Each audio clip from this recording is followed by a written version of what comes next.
why can't there be multiple gods that we can believe in? And why can't there be multiple ways into heaven? Good. There can be. But you see, what you've got to answer, ma'am, is why would you believe in heaven? Have you ever been there? Neither have I. So in light of the fact you've never seen heaven, why would you as a thinking human being believe there's a heaven? I mean, why? Through the Christian faith, is there not the communication that if you do live by the faith, you get and you are forgiven, you go to heaven?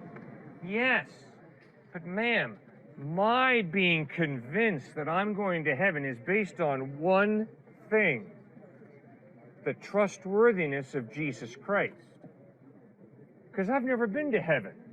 So I don't know if there's a heaven or not from my experience. And I can promise you, Austin is not heaven. Okay? It's a very nice place, but it's not heaven. Right. Okay? So you see, ma'am, when it comes to heaven, you're going to have to trust somebody the same way I'm going to have to trust somebody. And the question is, why do you trust whoever it is you trust?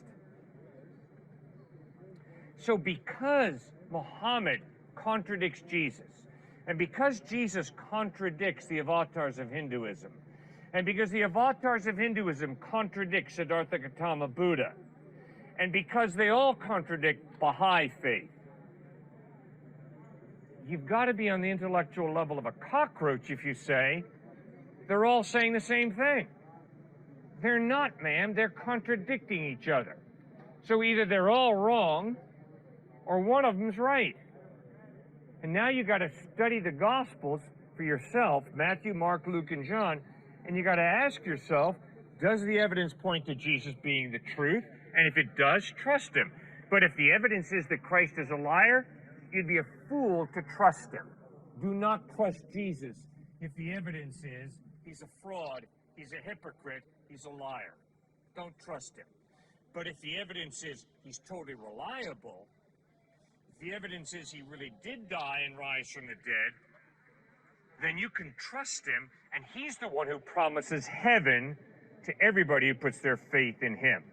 And here's something that my atheist agnostic friends have to acknowledge if they're being intellectually consistent. Because they believe there's no heaven, no day of judgment, that has big implications for now, today. And the implication is what you and I do with our lives is ultimately meaningless. Why? Where are Hitler and Mother Teresa if there is no heaven and no hell? Where are Hitler and Mother Teresa? The same place. The fertilizer pit. They're decomposing. Which means, ultimately, it does not matter whether you are Adolf Hitler II or whether you're Mother Teresa II, because we're all going to the same place, the fertilizer pit.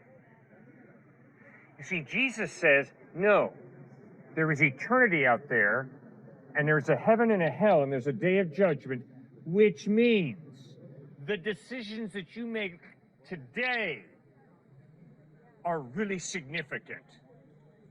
They really matter. And you are really valuable, because God wants you to live for eternity with him in heaven. And becoming fertilizer is not God's plan for you and desire for you. Does that make any sense? Yeah, of course. Thank you. 最後までご視聴ありがとうございました。皆さんに神の祝福がありますように。